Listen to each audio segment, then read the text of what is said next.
Starting at the last ice age, the average temperatures on the Earth have been increasing. With that increase, the ice caps are melting, sea levels are rising, and the natural disasters are getting stronger.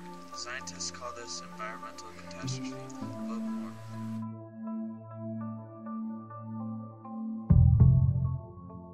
They say that the cause of global warming is the greenhouse gases that we produce, trapping solar energy in the atmosphere and prevent it from reflecting back into space. These greenhouse gases include carbon dioxide, methane, nitrous oxide, and chlorofluorocarbons from aerosols. We believe global warming is happening and humans are playing a large role in the heating of our atmosphere. This graph shows the average temperatures on Earth and the carbon dioxide levels.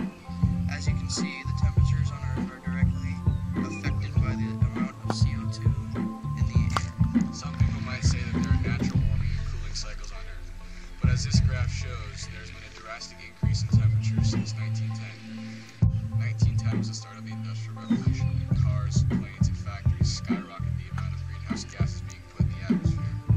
So even though there might be a natural warming cycle, humans have undoubtedly contributed to warming of the atmosphere. According to the experts, the Earth undergoes warming and cooling cycles every 100,000 years due to orbital shifts, but the last warming cycle occurred last century, since the Industrial Revolution. It mainly started at the beginning of the Industrial Revolution when coal use and production was on the rise. It got worse when the average temperature per year rose with the invention of the car.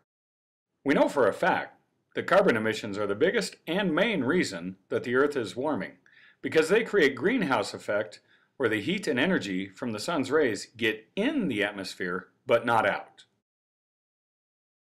Carbon dioxide, which increases retention of heat within the atmosphere, has risen from 280 parts per million at the dawn of the industrial age in 1700 to 360 in 1990, a 28% increase. If something isn't done about global warming, the effects could be irreversible. Things like